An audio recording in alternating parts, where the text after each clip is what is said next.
저녁에 또 많이 나오시니까 좋네요. 또, 좋네요, 하여튼. 좋습니다. 네. 누구 보고 하는 말인지 알죠? 예.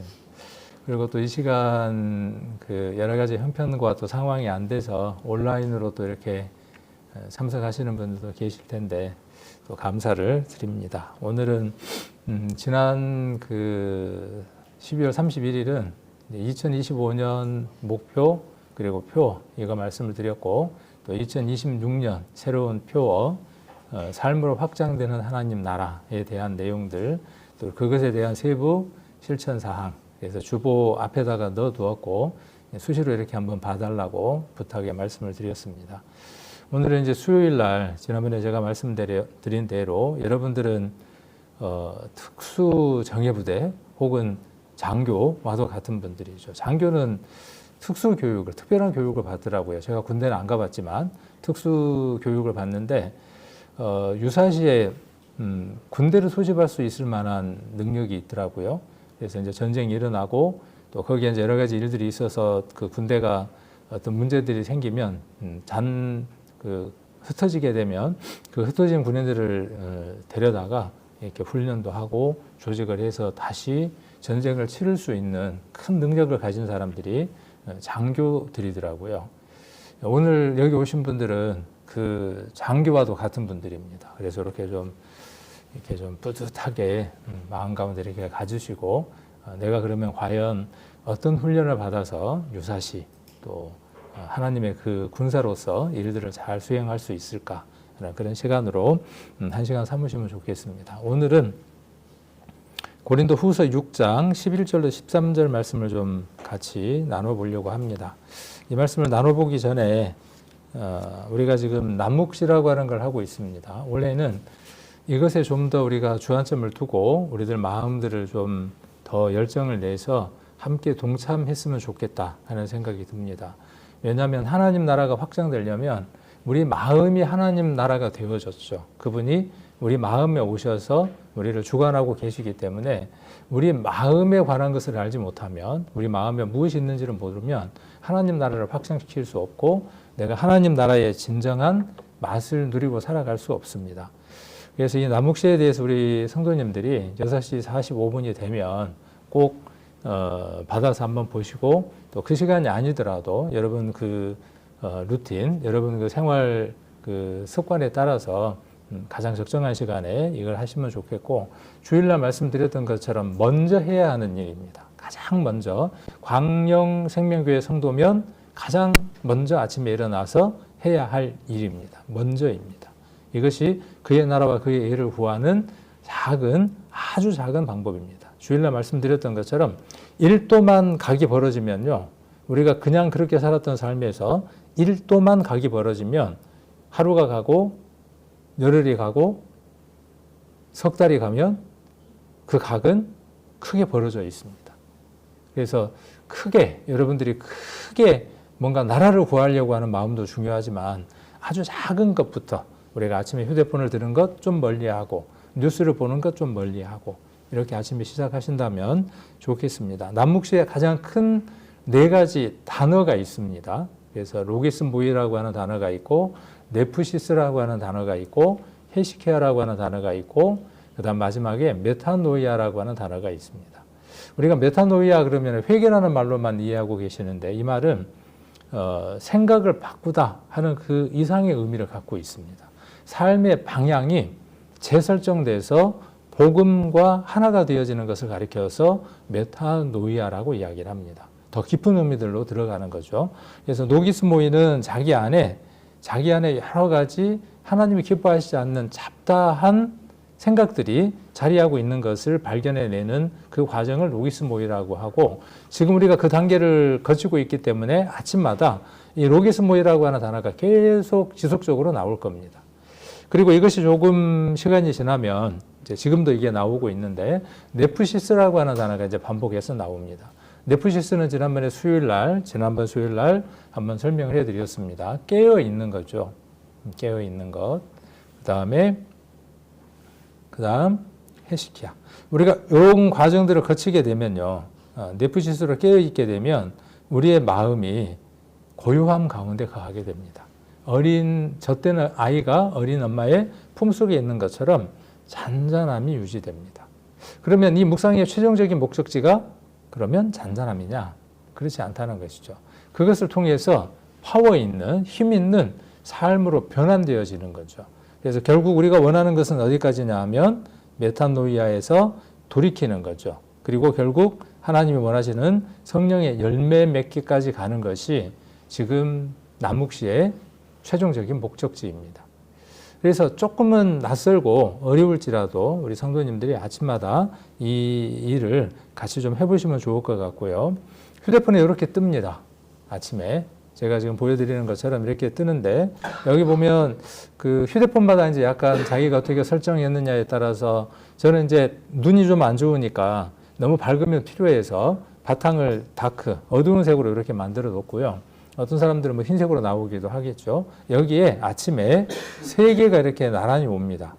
동시에 세 개가 동시에 오는데 요 위에 것은 그냥 글자입니다. 그래서 여기 전체 보기라고 하는 걸 누르면 전체 보기를 누르면 그 해당 글자가 크게 보입니다. 아침에 한번 읽어보는 겁니다. 소리 내서. 그럴 일이 잘 없죠.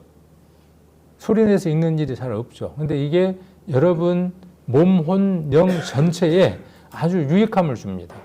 두뇌도 깨우기도 하고요. 아침에 두뇌를 깨울 수도 있고 그 다음에 지각도 다시 재설정도 시켜주고 여러 가지 좋은 면들이 있습니다. 그래서 눌러서 화면에 이렇게 나오면 몇 글자 안 됩니다. 읽는데 걸리는 시간이 2분도 채 안 걸립니다.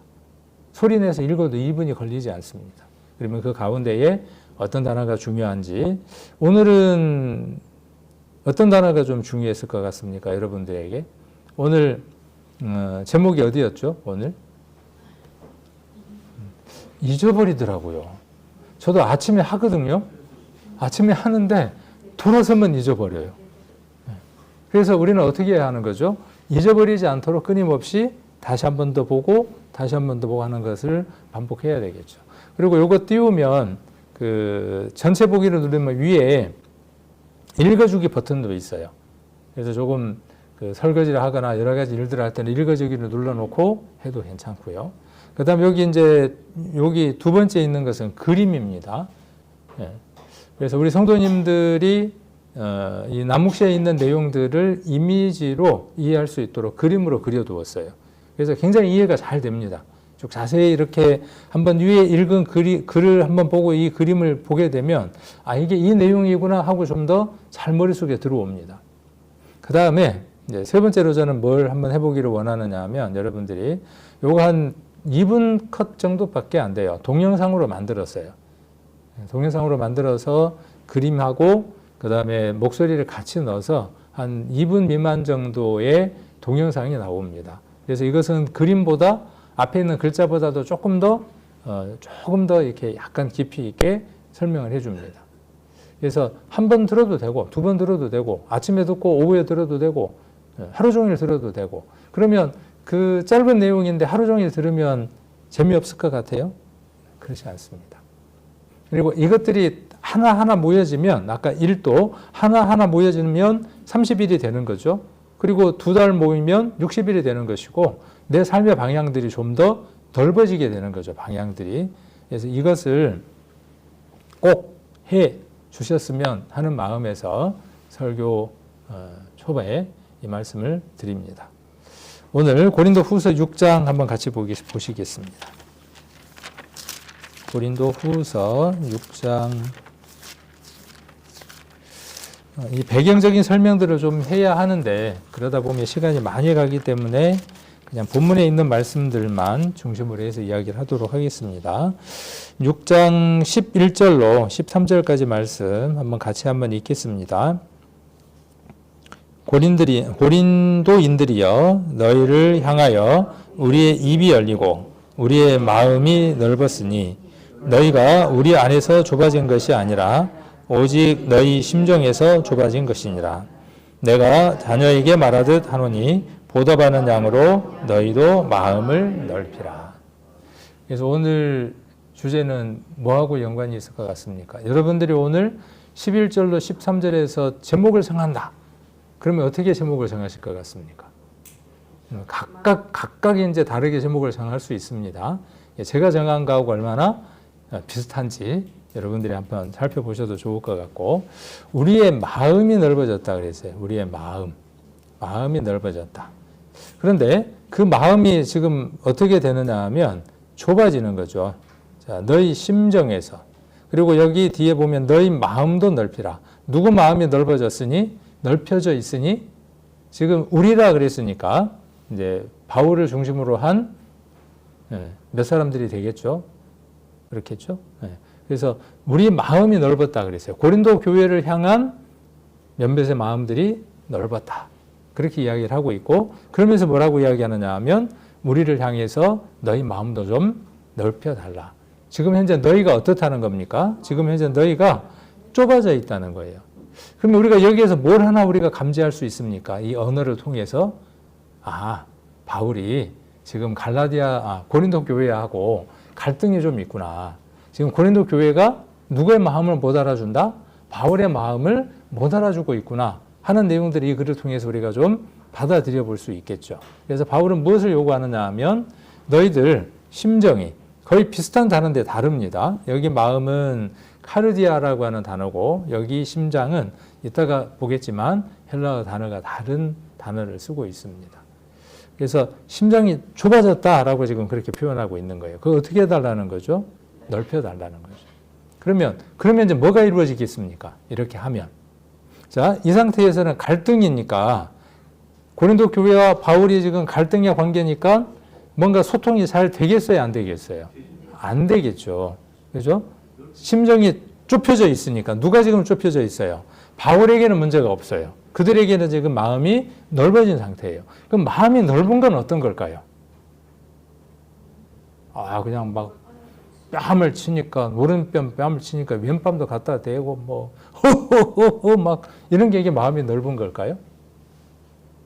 이것도 우리가 한번 깊이 살펴보고, 마음이 도대체 넓은 건 무엇이고, 그 다음에 너희 심정에서 좁아진 건 무엇인지, 그리고 이것으로 말미암는 결과가 무엇이었느냐 하면 지금 현재 스코어 어떤 상황이라냐 하면 바울과 고린도 교회는 갈등 가운데 있죠. 자, 우리도 살아가면서 부부 간에도 마찬가지고, 그 다음에 가정에서도 마찬가지고, 자녀들하고, 그 다음에 공동체 안에서 우리는 항상 이 관계의 끊어짐 때문에 고민하고 갈등합니다. 무엇 때문에 그러느냐 하면 심정이 좁아지기 때문에 그렇습니다. 마음이 넓어지면 어때요? 마음이 넓어지면 아무것도 문제가 아닙니다. 근데 그 마음이 좁으니까 어떻습니까? 갈등하고 고민하고 힘든 것이죠. 그래서 오늘 이 본문의 제목을 이렇게 한번 정해봤습니다. 마음을 넓히지 않으면 관계가 좁아집니다. 그렇죠? 아까 심정이 좁아지는 것처럼 마음을 넓히지 않으면 관계가 좁아지고, 마음을 넓히지 않으면 하나님 나라가 확장되기는커녕 하나님 나라가 제대로 확장될 수 없겠죠. 그래서 오늘 본문에 11절부터 13절에 나오는 그 단어들 가운데에서 중요한 키워드, 중요한 단어 6가지를 중심으로 해서 오늘 하나하나씩 전개를 해 나가 보려고 합니다. 첫 번째가 나는 너희를 향해서 열려 있다. 그리고 나는 너희를 향해서 넓어져 있다. 그런데 너희는 지금 어떻다는 것이죠? 좁아지고 있다. 점점 좁아지고 있다. 그러면 해결책은 뭐겠습니까? 해결책은 너희도 어떻게 해달라는 거예요? 누구처럼? 나처럼 넓혀달라는 거죠. 그래서 무엇 하다는 거죠? 서로 상응하는 응답이 이루어지도록 하자. 관계가 회복되도록 하자 하는 것이 지금 고린도후서 6장 11절로 13절에 바울이 말하고자 하는 것이죠. 근데 이 모든 것이 어디에서 일어난다는 것입니까? 이 모든 것이 내면 깊은 곳에서 시작되고 복잡하게 이루어진다는 사실이죠. 그래서 네프시스의 핵심 현장이 어디냐 하면 심정이에요. 심정. 아까 마음도 있고 그 다음에 심정, 마음의 더 깊숙한 곳에서 이 일들이 이루어지는 거죠. 열려 있다. 그 첫 번째 단어 열려 있다라는 말입니다. 그러니까 네프시스 깨어 있음. 깨어 있음의 출발점은 개방이에요. 열어 놓는 거예요. 여러분 어떻습니까? 열려 있습니까? 열려 있어요? 어떻게 열려 있습니까? 좀 구체적으로. 이게 만일에 1m가 열려 있다. 1m가 열려 있으면 1m 크기의 정도 것만 들어올 수 있겠죠. 내가 수용할 수 있는 크기들이 되어지겠죠. 그래서 나는 얼만큼 개방되어져 있는가도 한 번쯤 이 시간 살펴볼 필요가 있습니다. 그래서 여기 보면 출발점은 우리의 입이 너희를 향하여 열렸고 우리 마음이 넓어졌다라고 이야기를 합니다. 그래서 이 열려있다라는 말은 어떤 의미를 갖고 있냐 하면 시제가 이미 열려있고 지금도 그 상태가 유지되고 있다 그런 뜻입니다. 여러분들이 언젠가 완전 닫힌 형태의 삶을 살아갔습니다. 이전에 우리가 육체 가운데 있을 때 그리스도를 알지 못하고 죄 가운데 있었을 때에는 닫힌 상태였어요. 근데 어느 날 누가 그리스도께서 우리 안에 오셔서 환한 빛을 비춰주시고 우리의 곳곳까지 밝혀주심으로 말미암아 열려가기 시작을 하죠. 그래서 여기 보면 이미 열려 있고 그 상태가 유지되는 단어 아노이고라고 하는 헬라어 단어로 쓰고 있다는 거죠. 그래서 헬라어에서는요 시제가 굉장히 중요합니다. 우리말에서도 시제가 중요한 것처럼 우리말도 끝났다 아니면 지금도 먹고 있다 뭐 이런 그 시제가 있는 것처럼 이 헬라어 안에는 독특한 시제들이 많이 있습니다. 자, 그래서 이 네프시스에 대한 오해들이 들어 있습니다. 네프시스는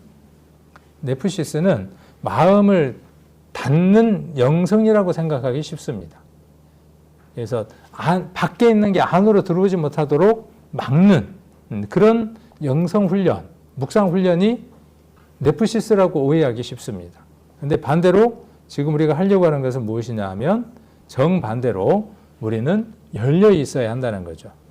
그래서 네프시스는 출발점이 닫힘이 아니라 열림이라는 것이죠. 그래서 네프시스는 방어가 아니라 깨어있는 개방입니다. 자, 바울에게 한번 이 내용이 어떤 일들이었는가를 한번 보게요. 바울은 열려 있었다 그렇게 이야기를 했잖아요. 바울은 수많은 상처가 있었죠. 고린도 교회를 사랑했지만 고린도 교회 성도들은 바울에게 무엇을 돌려주었습니까? 우리가 고린도 전후서를 읽어보면 고린도 교회가 정말 이럴 수 있을까 정도의 많은 일들을 바울에게 안겨주죠. 그래서 상처받았지만은 열려 있었고요. 누구를 향해 열려 있었어요? 고린도인들이여라고 지금 열려있는 자신의 모습을 보여주죠. 제가 예전에 한번 이 바울의 우표 한번 제가 보여드린 적이 있는데 기억하실는지 모르겠어요. 그러니까 고전대로 흘러내려오는 바울의 이미지를 우표로 이렇게 만들어 뒀는데 어떤 이미지였느냐 하면 이 대머리, 여기 지금 대머리로 나오죠. 대머리에 매부리 코에, 코가 매부리 코에 곰보에 꼽수처럼 약간 등이 굽어 있는.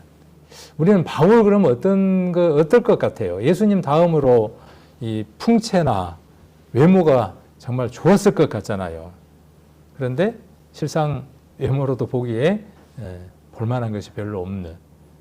그래서 어떤 상처들을 받았냐 하면 아볼로와 비교되기도 하고, 그렇죠? 아볼로하고 비교되기도 하고, 그다음 사도라고 인정을 받지 못하고 무시당하기도 하고, 그런 많은 편견, 오해, 상처들이 많았지만 닿지 않았고요. 고린도 교회에서 떠나질 않았습니다. 철수하지 않았습니다. 네가 보니, 편지를 보니 말발은 있어서 필체가 힘이 있고 정말 강한 힘이 느껴지는데 막상 쳐다보니까 어때요? 막상 쳐다보니까 요 모양이고 말은 어때요? 말. 아볼로는 정말 유창하게 말을 하는데 바울은 어때요? 말발도 없고 말도 시원찮았다라고 이야기를 했죠. 그렇지만 침묵으로 후퇴하거나 그러지 않았죠. 열려 있었어요. 그래서 열린 것, 넓어진 것 지금 같은 맥락에서 지금 이야기를 하고 있는 겁니다.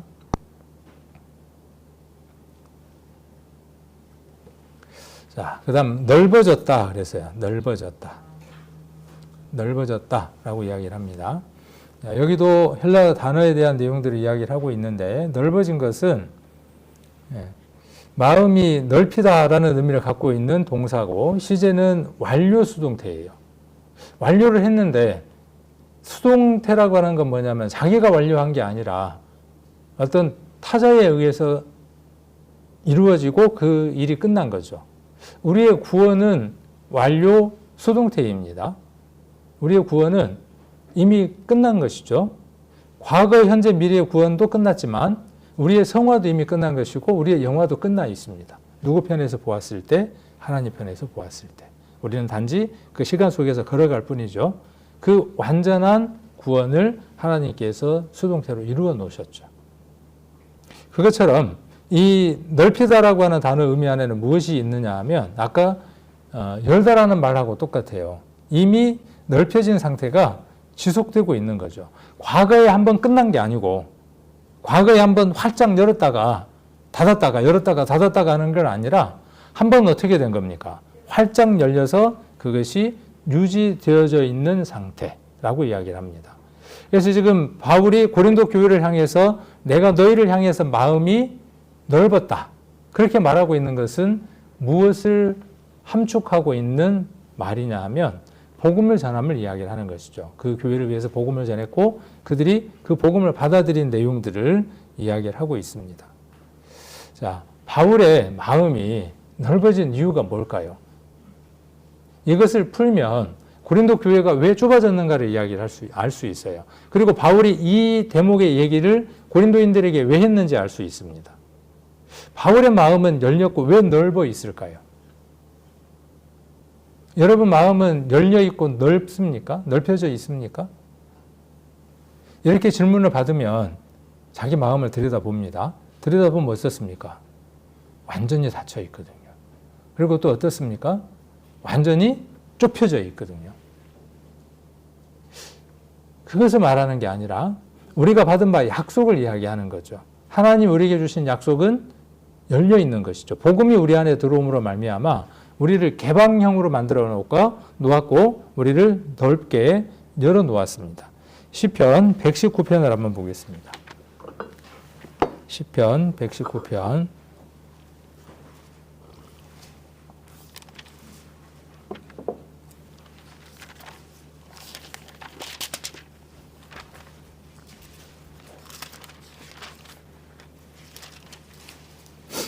119편 32절입니다.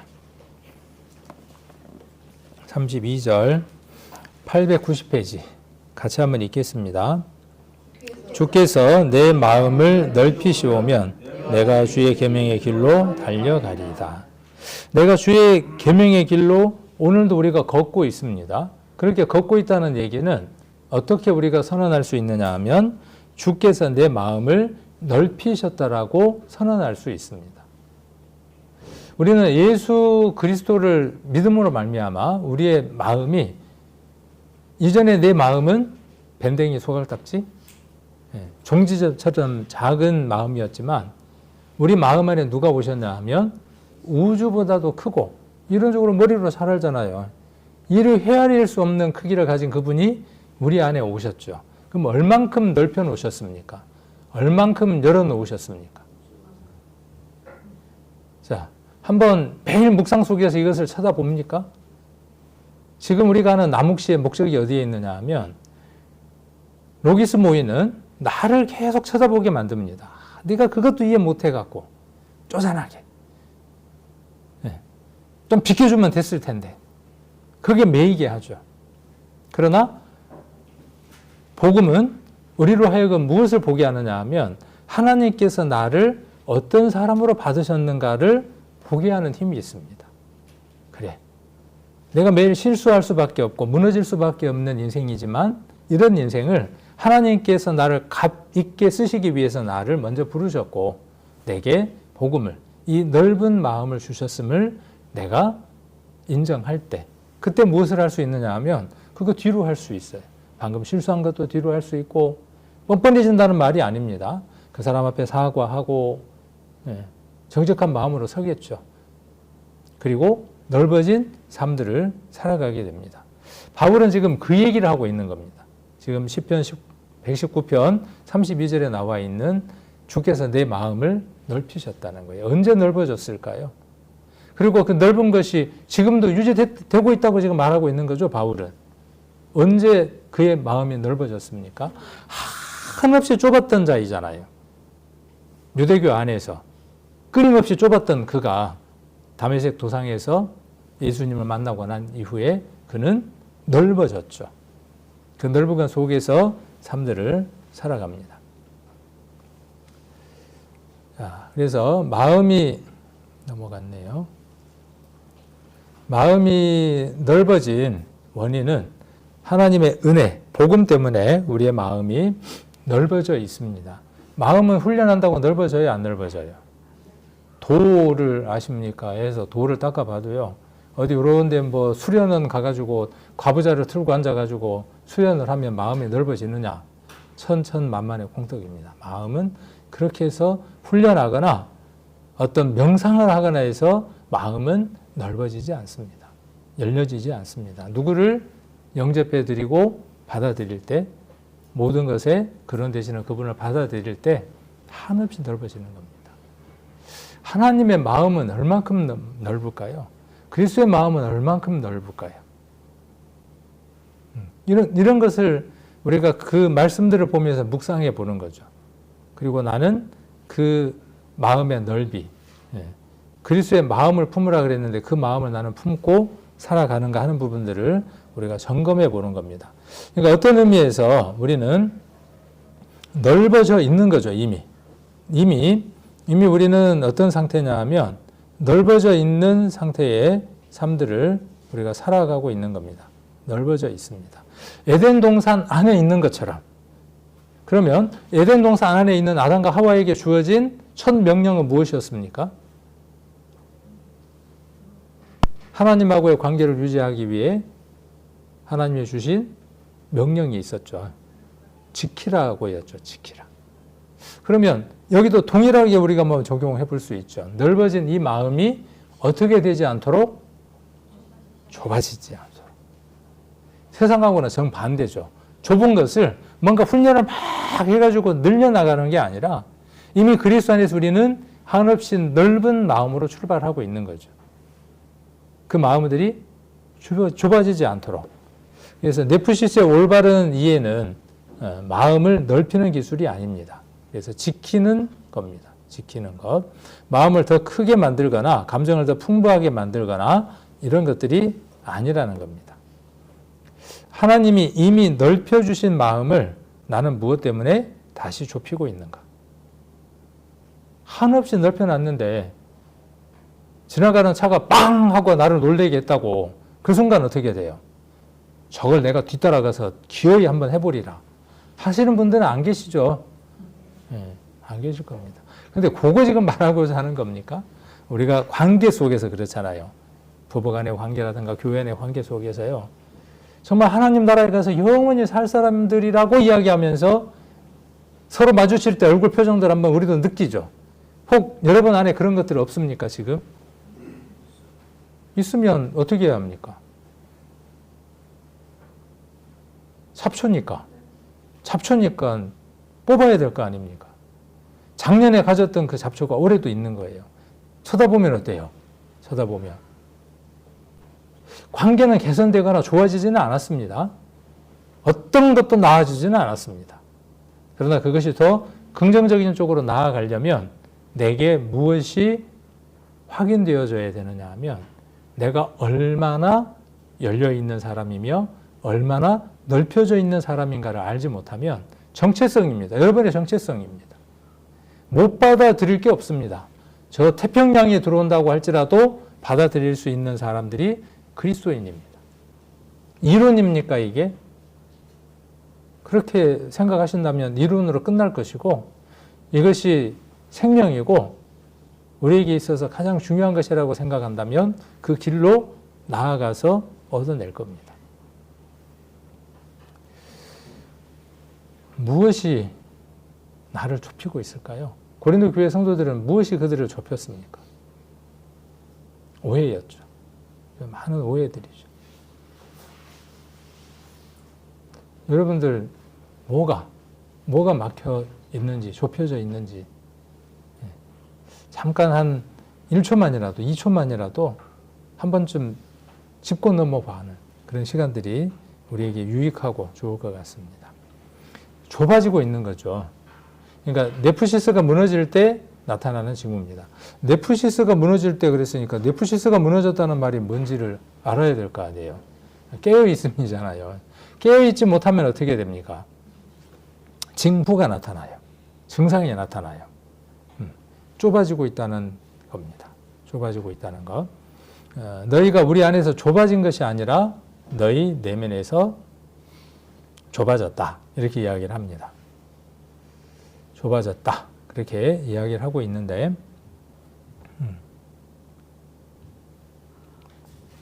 여기도 하나씩 한번 설명을 해보면 자, 스테노코레오라고 하는 단어인데 지금 계속 품고 있는 상태를 의미합니다. 그러니까 한 개 뭐 수동태 뭐 이런 형태로 되어 있다는데 지금 품고 있는 상태가 지속되고 있는 거예요. 좁아지고 있는 거. 그럼 어떻게 해야 되는데 이걸 얼른 발견하고 해결해야 될 텐데 그것이 지속이 되고 있는 거죠. 마음은 한 번에 닫히지 않습니다. 지속적으로 충격을 받으면 그 마음을 닫게 되겠죠. 그리고 네프시스가 없으면 조금씩 반복적으로 좁아집니다. 혈관이 이렇게 좁아지는 그림을 그려놓습니다. 그래서 네프시스가 없으면, 깨어있으면 없으면 내 마음이 좁아지고 있는 것, 아까 열렸고 넓어져 있는 그것이 좁혀져 있는 것을 확인할 수 없다는 거죠. 여러분들이 복음을 처음 접했을 때 어땠나요? 그분을 여러분의 모든 것으로 받아들였을 때 그때 여러분의 그 느낌은 어땠습니까? 누구 말대로 요만한 금덩어리를 줘도 안 바꾸고 천하를 줘도 안 바꾸는 그때 어떻게 되어져 있는 거죠? 이미 그렇게 열려있고 넓은 형태가 되어진 거죠. 그것을 깨어있지 못하면 좁혀지는 거죠. 이것에 대한 훈련, 마음을 훈련해서 넓혀질 수 없지만 지킬 수 있는 그 훈련들이 없게 되면 점점 좁아지는 겁니다. 그래서 구원함을 받았을지라도 구원받은 지 30년이 지났을지라도 100년까지는 아니겠네요.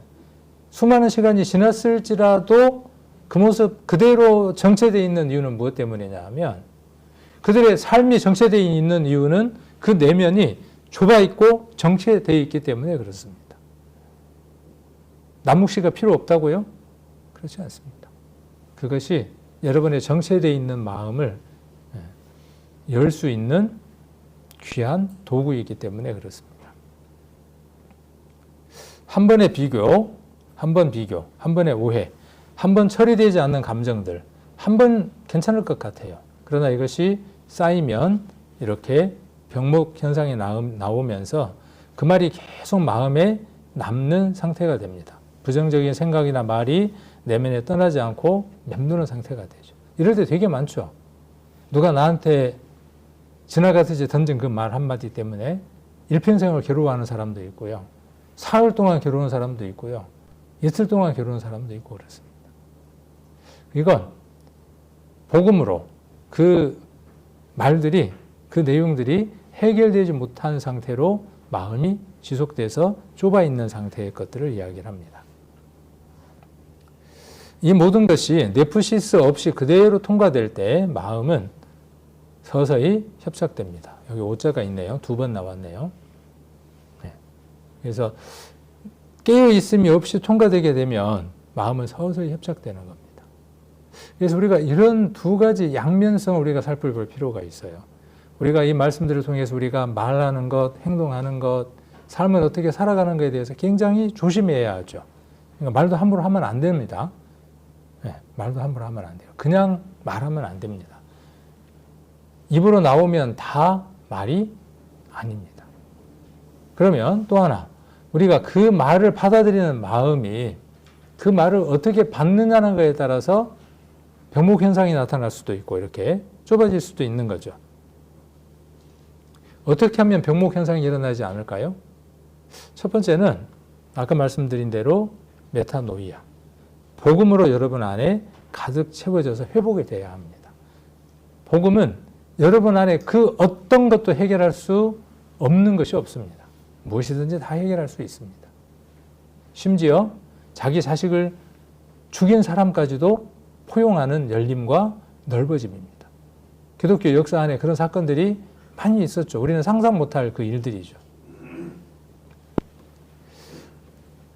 말들이 들어오면 마음의 근육을 키워서 아까 이제 그 근육들이죠.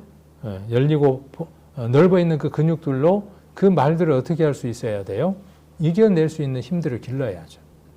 뭐 허벅지 근육은 제2의 간하고 똑같다네요.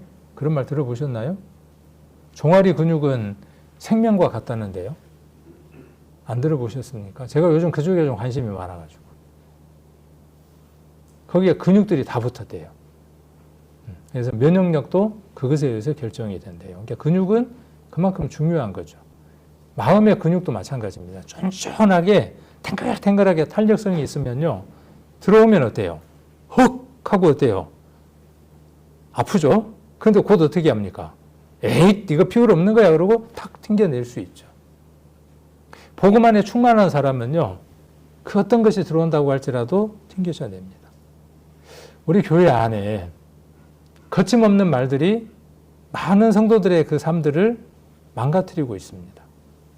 그러나 그 망가뜨리는 삶들을 살아가는 우리 성도들도 한번 생각해 볼 필요가 있어요. 내게 이 열림과 넓음이 있는가? 그렇지 못하다면 그 말한 사람, 잘못한 사람, 그 말을 거칠게 한 사람, 거친 삶을 산 거에 대한 대가는 누가? 하나님이 치르시겠죠. 그것 때문에 우리의 삶이 병들거나 힘들어 할 필요는 없습니다. 그래서 병목 현상이 생기는 겁니다. 요즘 내 마음을 가장 자주 좁히는 생각 하나는 무엇인가? 여러분의 마음을 확 조이고 불편하게 하는 생각이 뭡니까? 이것도 한번 돌아보시면 좋겠습니다. 아까 고린도 후서로 다시 한번 가보겠습니다. 고린도 후서 6장입니다. 아까 우리가 보았던 심정이라고 되어져 있었죠. 고린도 후서 6장 몇 절입니까? 11절인가요? 12절. 12절에 너희 심정에서 좁아진 것이다 그랬어요. 이 심정이라는 단어가 스플랑크나라는 단어입니다. 이 단어는 당연히 헬라어겠죠. 이 단어가 뭘 이야기하느냐 하면 우리 그 애간장 있죠. 애간장. 일본 간장 말고 왜 간장 그러면 일본 간장이네요. 애간장. 애간장. 우리 안에 있는 장기들 있죠. 애간장이라 그러죠. 그래서 여기 보면 문자적인 의미는 내장, 창자, 심장, 폐. 고대인들의 내장을 깊이 감정이 자리하는 곳으로 여겼어요. 그러니까 감정이라는 게 어디에 있다고 본 거죠? 심장이라든가 내장 안에 있다고 본 거죠. 감정이라는 게. 그래서 속 깊은 애정과 연민의 자리가 지금 어디라고 이야기하느냐 하면 여기라고 이야기합니다. 이 단어를 지금 누가 가져다가 쓴 거죠? 바울이 이 단어를 가져다가 쓴 겁니다.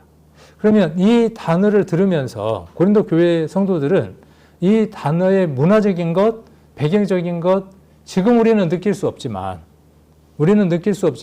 그들은 이 단어를 들을 때 이해하겠어요? 못하겠어요? 지금 바울은 뭐라고 표현한 거냐 하면 이 지금 애간장이라고 표현한 겁니다. 애간장. 애간장이 지금 좁아져 있다는 거예요. 이렇게 좁아져 있다는 거죠. 그래서 속 깊은 애정과 연민의 자리, 자비라 그런 걸 제가 지난번에 뭐라고 말씀드렸죠? 자비를? 친절. 자비 그러면 여러분들 어렵게 생각하지 마시고 친절 이렇게 이해하시면 됩니다. 사랑, 긍휼. 긍휼은 뭘까요? 긍휼. 긍휼이라는 말이 불쌍히 여기는 것보다 더한 거죠. 긍휼은. 지난번에 이것도 비유를 한번 제가 설명을 해드렸죠. 그 거리에서 노숙자가 돈을 이렇게 빌리고 있는데 보니까 불쌍해 보여요. 그래서 불쌍해 보이겠죠, 당연히. 지나가면서 보니까 구걸하는 사람들 쳐다보면 얼마나 불쌍해요. 그런데 자세히 보니까 누구예요? 집 나간 내 아들이에요. 그때 느끼는 느낌, 긍휼이에요. 긍휼을 그렇게 이해하시면 됩니다. 불쌍하고는 차원이 다른 겁니다. 그래서 감정들이 속 깊숙한 곳에서부터 솟아난다고 믿었습니다. 이는 머리로 계산하는 동정이 아닌 온 존재로 느끼는 본능적인 반응을 의미합니다. 그래서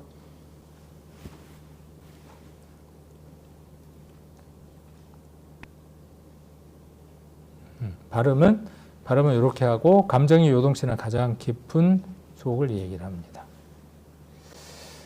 자, 여기 아까 스플랑크나라는 단어를 찾았고 마태복음 20장을 한번 찾아보겠습니다. 마태복음 20장.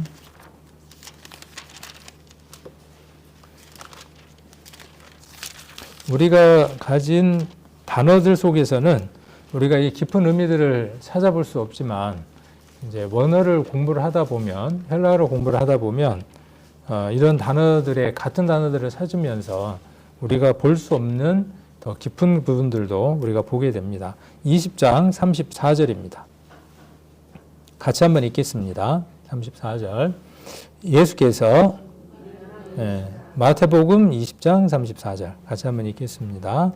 예수께서 민망히 여기사 저희 눈을 만지사 보게 되어 저희가 예수를 주시니라.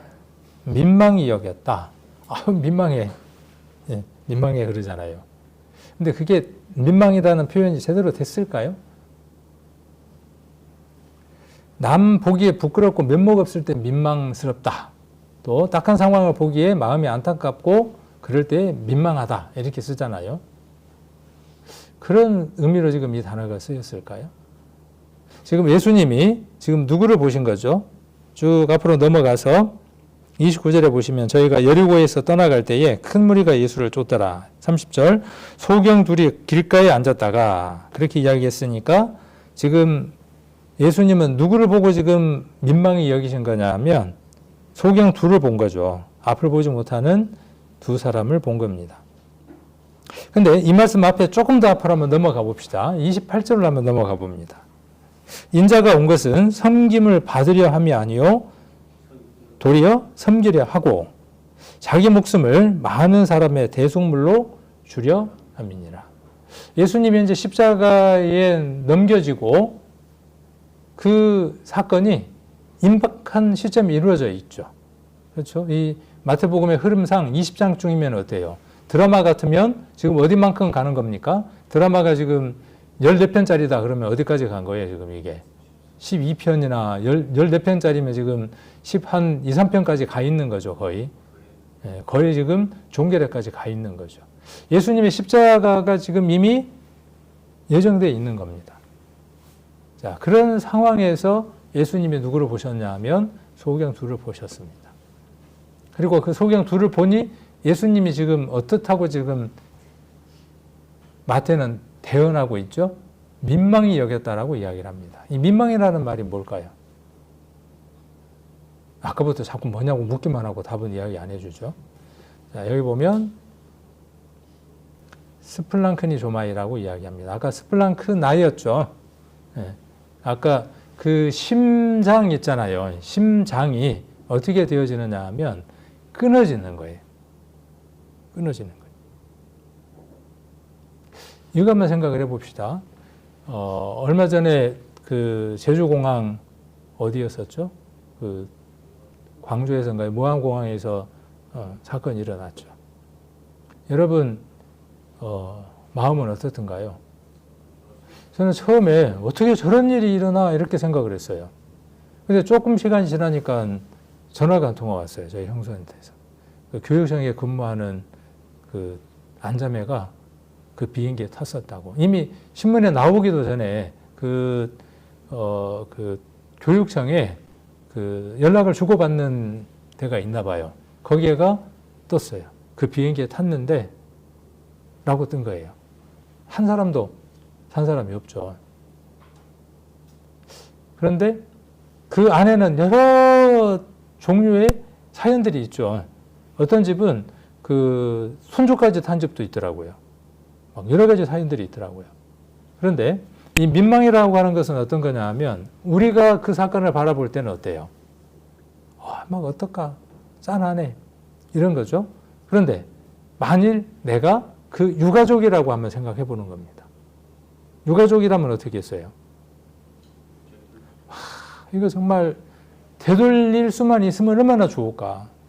내가 정말 잘못 들은 것이 얼마나 좋을까? 잘못 들은 것이라면. 그러면서 이 속이 어떻게 했어요? 속이.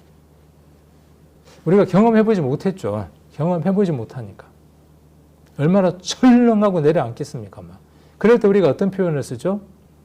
애간장이 녹는다라는 표현을 쓰죠. 우리말 표현을 헬라식 표현으로 바꾸면 스플랑크니 조마이라고 바꿀 수 있어요. 그러니까 예수님은 어떻게 여기신 겁니까? 그 둘을 바라보면서 예수님은 어떻게 보신 거예요? 애간장이 녹은 상태로 보신 거예요. 저는 이 대목에서 이런 생각들을 한번 해봤어요. 예수님은, 하나님은 얼마나 애간장이 녹았을까? 눈이 멀어서 사지 분별도 못하는 세상의 모든 인생들을 바라보면서 얼마나 애간장이 녹아 있을까? 우리 전도집회 때 그거 보여주잖아요. 애가 그 아파트 난간에서 떨어질 줄도 모르고 아장아장 걸어가는 그 모습을 쳐다보며 얼마나 막 깜짝 놀랍니까? 하나님은 그런 마음이 되어서 애간장이 된 마음이 되어서 그러니까 누가 가장 애간장이 탔겠어요?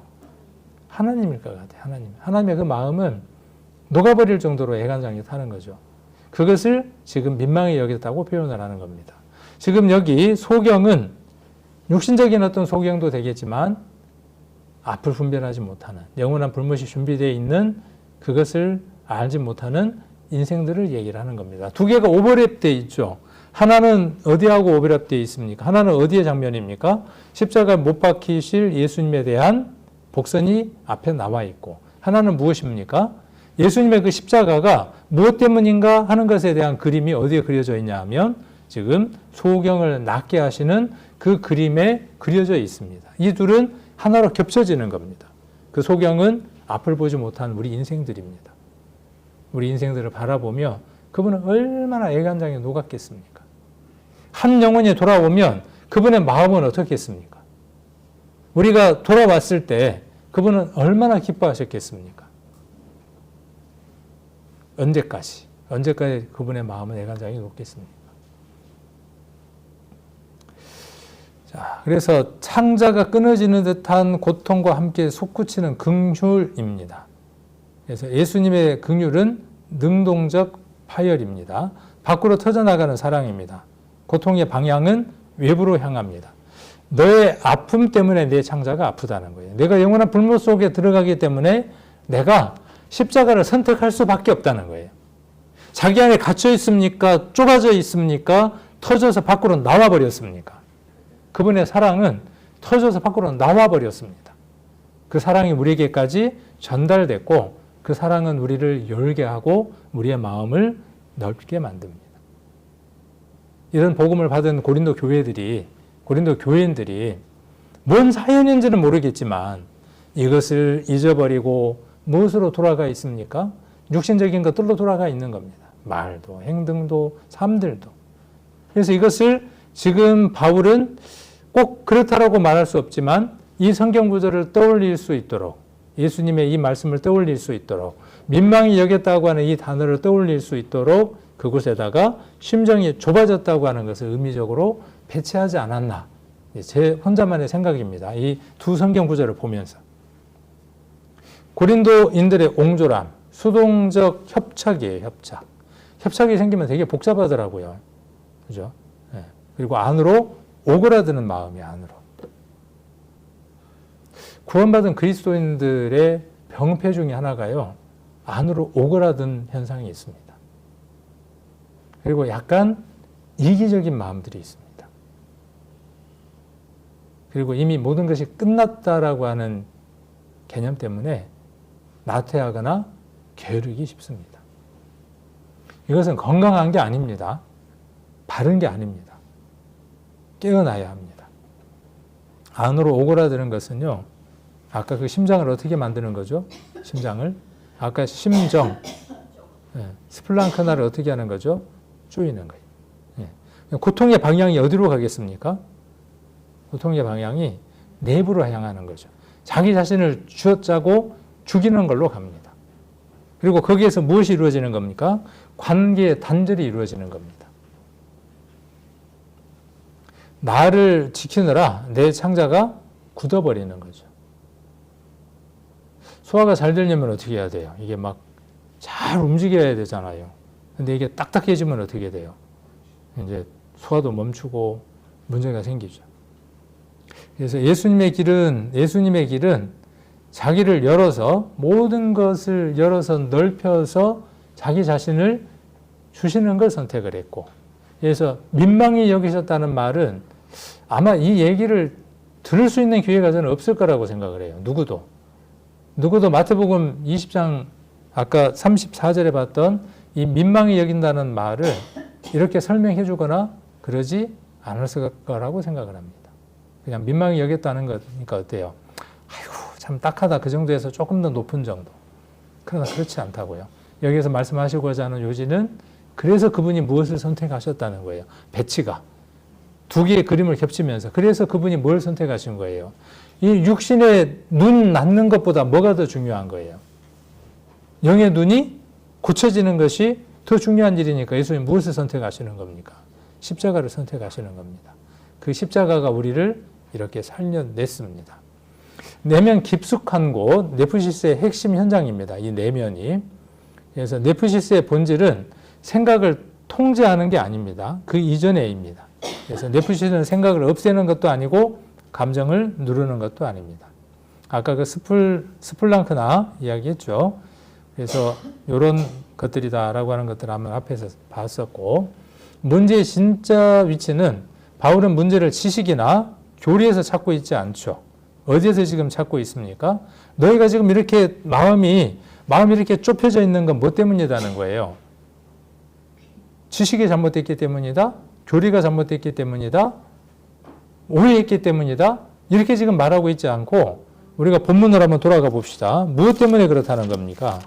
마음이 넓혀져 있지 않기 때문이라는 거예요. 우리는 너희를 향해서 그리스도가 우리에게 주신 그 민망함 때문에 우리의 마음이 넓어져 있지만, 열려져 있지만 너희는 그 사실을 잃어버리고 지금 어떤 형태가 됐다는 거예요? 좁은 형태가 됐다는 거예요. 그러니까 어떻게 하라는 거예요? 원래대로 회복하라는 거죠. 오늘 이 말씀을 듣는 우리들도 어떻게 해야 하는 거죠? 훈련하는 게 아니죠. 우리의 마음을 넓히도록 훈련하는 게 아니라 복음으로 돌아가서 재정렬을 하는 겁니다. 매일 우리는 복음 앞에서 우리는 우리 자신들을 재정렬하는 겁니다. 감정의 비유에 대한 내용인데, 새가 날아가다가 머리에다 똥을 쌌네요. 어쩔 수 없는 일이죠. 우리 마음 안에 더러운 생각이 들어올 수는 있어요. 그러나 그것은 무엇으로 해결할 수 있는 것들이에요? 아까 네프시스, 깨어있음, 복음으로 말미암아 그것을 깨끗하게 만들 수 있어요. 그런데 문제는 뭐냐 하면 새가 머리 위를 지나가는 건 어쩔 수 없는데, 그러니까 생각이 스치고 지나가는 건 어쩔 수 없어요. 그런데 그 생각이 내 안에 들어와서 둥지를 트는 것은 어때요? 허용하면 안 되죠. 제가 나를 살짝 눈을 흘겨서 쳐다보는 거 보니, 말톤이 살짝 올라가는 거 보니, 그러니까 뭐예요? 생각이 들어와 있는 거죠. 그러니까 들어와 있으니까 어떻게 해요? 맞아. 그런 것 같아. 확실해. 지난번에도 저럴 때 저러더만 이번에도 똑같네? 에이. 이것도 교회라고. 안 나가지 뭐. 안 쳐다보면 되지 뭐. 저 머시기 교회도 설교 잘하더만 그 교회로 가지 뭐. 이게 뭐 하는 겁니까? 생각이 또아리를 트는 거죠. 둥지를 트는 거죠. 근데 이 생각이요. 구원받은 지 10년 된 사람이나 20년 된 사람이나 나이가 50 먹은 사람이나 70 된 사람이나 80 된 사람이나 다 똑같더라고요. 뭔 일만 생기면 뭐라 그러냐면 교회 안 나간대. 지난 주일도 이야기를 했지만 저도 그렇고. 예. 아니 그 사람하고의 문제지 교회하고 뭔 상관이냐고. 자, 이건 깨어있지 못한 것에 대한 징후들입니다. 그리고 그것들이 길어지면 좁아져 가는 겁니다. 상응하는 응답이 필요합니다. 이제 너희가 좁아졌으니 넓히라고 이야기를 했으니 이제 여러분들은 거기에 맞는 응답을 해야 하죠. 그래서 여기 본문에는 뭐라고 되어 있습니까? 보답하는 양으로 이렇게 이야기를 하고 있죠. 내가 너희 교회를 향해서 얼마나 애쓰고 기도하고 모든 것을 다 해서 열정을 내는지 너희들이 잘 알지? 그러니까 어떤 마음으로 자녀에게 말하는 것처럼 아비가 너희에게 말하는 것처럼 그런 관계처럼 너희가 자녀가 부모에게 보답하는 것처럼 그렇게 좀 생각하고 너희 마음을 넓혀라. 그러니까 넓히라는 말은 아까 다시 이야기하지만 그리스도가 우리에게 임했던 그것이 회복되지 않으면 훈련으로 되지 않는 것이 마음을 열고 넓히는 것이라고 말씀을 드렸습니다. 금전적 보상을 바울이 바라는 것도 아니고 사도의 권위를 요구하는 것도 아니고 그렇죠? 복종하라고 이야기하는 것도 아닙니다. 해봐야 되겠습니까? 머리도 다 컸고 뭐 알 만큼 다 아는데 모든 순종은 진정한 복종과 순종은 언제 이루어지느냐 하면요. 복음 아래 내가 무릎을 꿇을 때입니다. 그때 열려 있을 때 넓혀져 있을 때입니다. 감정을 요구하지 않았습니다. 그래서 관계적 상호 응답을 요구를 하고 있고 열린 마음에 대한 열린 마음을 요청하고 있습니다. 자, 네프시스는 관계를 다시 흐르게 하는 영성입니다. 너희도 넓어지라. 네프시스 위에 세워지는 결단이 필요합니다. 결단은 지난번에 제가 어떻게 표현했던가요? 결단을 내가 해버리라 하고 이렇게 막 열정적으로 하는 그것도 결단이겠지만 도전이고 결단이겠지만 이 부분을 제가 이렇게 한번 표현을 했던 것 같아요. 내게 중병이 있음이 발견됐어요. 그럼 나는 뭘 해야만 합니까? 의사를 찾아가거나 그 의사 손에 누구를 맡겨야 돼요? 나를 맡겨야 돼요. 그게 결단의 의미입니다.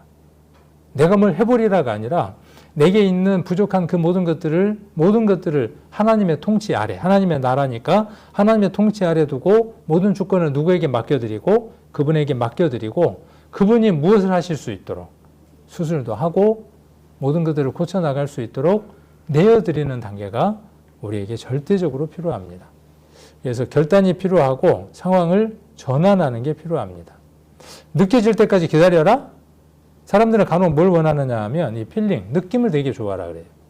난 느낌이 중요해. 그렇게 생각해. 그런 노래가 있더라고요. 제 또래 분들은 알아요. 그 노래가 지금 가사가 뭔지. 느낌이 중요하대. 근데 신앙에 있어서 느낌은 그렇게 유익하지만은 않습니다. 그 느낌이 팩트, 사실이 아닐 때가 많습니다. 헛다리 짚을 때가 되게 많습니다. 그래서 느낌은 기다리는 것이 아닙니다. 그리고 상황이 좋아지기를 기다리는 것도 아니죠. 상황이 좋아지면 내가 열겠다. 이것도 아니에요. 지금이에요, 지금. 이 말씀을 들은 그 순간 우리는 어떻게 하는 거죠? 집에 가서가 아니라 지금 여는 거죠. 제게 대해서 좀 불편했던 것들이 있습니까? 제가 불편하게 해드린 분들이 있어요. 제가 이렇게 뵈니까 이 말씀을 들으면서 네 때문에 그러시지는 않겠지만은 그러면 좁혀져 있는 거죠. 그리스도의 사랑은 어떻게 할 수 있어요? 넓힐 수 있어요. 그것이 누구와 누구를 위한 것이냐 하면 내 자신이 사는 길이고 관계가 회복되는 길이고 서로가 사는 길입니다. 그래서 깨어 있음에서 무엇이 필요하냐 하면 결단이 필요합니다. 나는 이렇게 살아가기로 하나님 앞에 결심하고 나아갑니다. 라는 이 결단이 필요합니다. 결단은 한 번 하는 게 아니겠죠. 오늘 내가 다시 넓히기로 결단해야 할 관계는 무엇입니까? 이 질문을 통해 배운 내용을 삶의 구체적인 관계에 적용해 보는 거죠. 마음은 한 번에 다치지 않습니다. 여러 번, 여러 사건들, 여러 경험들이 쌓이기 시작을 하면 우리는 마음을 닫기 시작합니다. 그래서 마음이 닫히는 과정을 보면 작은 오해와 처리되지 않는 감정들이 쌓여 마음은 서서히 좁아집니다. 그래서 이 과정을 깨어있지 않으면 네프시스, 깨어있지 않으면 점점 좁아지는 겁니다. 그래서 어떤 형상이 나타나는 거죠? 이렇게. 아까 고린도후서 6장 12절에 나와 있는 것처럼 좁아진 거죠. 심정에서 좁아진 거예요. 그러면 무엇으로 이걸 해결해야 합니까? 요거는 내 느낌이죠. 내가 지금 이렇게 생각하고 내가 지금 이런 상황 가운데 있는 거죠. 믿음이라고 하는 건 뭡니까? 믿음은 내 경험, 내 상황, 내 형편을 바라보지 않고 나를 향한 그 시선에서 누구를 향한 시선으로 바꾸는 거죠. 형편과 상황이 그러하다고 할지라도 뭘 바라보는 거죠? 아브라함이 본토 친척 집을 떠나 하나님이 약속하신 그 가나안 땅을 향해서 가는 것처럼 방향을 어디로 보는 거냐 하면 하나님이 지시하는 곳으로 방향을 보는 거죠. 그래서 이미 마음은 열려 있는 겁니다. 누가 열려 있는 것처럼 바울이 열려 있고 넓혀져 있는 것처럼. 그래서 해결책은 깨어 있는 겁니다. 그래서 네프시스라는 것은 마음을 닫는 훈련이 아니라 마음을 여는 훈련입니다. 오늘 우리 성도님들에게 여러분의 마음을 올 한 해 동안 넓히십시오. 여러분의 마음을 여십시오. 라는 이 도전을 이 시간 여러분들에게 던집니다. 여러분들은 이 도전을 결단으로 받으셔서 올 한 해 많은 부분에서 열려 나가고 넓혀지기를 원합니다. 교회 안에 어려운 성도들을 향한 마음도 그렇게 열리고 넓어지기를 원하고, 교회가 어떤 일을 정하고 그 방향을 향해서 달려가려고 할 때에도 내 경험, 내 생각, 내 뜻대로 방향을 결정하려고 하는 것이 아니라 넓혀서, 내 생각도 이런 생각을 가지고 있지만 저 사람도 나보다 더 큰 생각을 가지고 있을 테니 하나님께서 이 가운데에 무엇을 주시려고 하시는지 우리가 묵상해보고 상대방의 생각도 존중해 줄 줄 알고 받아들여 줄 아는 실천들, 이것들을 올 한 해 한번 해본다면 좀 더 성숙한 모습의 우리의 신앙의 모습들이 만들어지지 않을까. 그래서 올 한 해가 끝났을 때 삶으로 확장되는 하나님 나라, 이 표어, 큰 그림이 연말에는 그려져서 하나님 앞에 영광을 돌려드리는 그러한 한 해가 되지 않을까, 또 시작이 되지 않을까 하는 생각에서 오늘 고린도 후서 6장 11절로 13절 말씀, 마음을 넓히지 않으면 관계가 좁아진다 라는 내용으로 함께 말씀을 나눠봤습니다.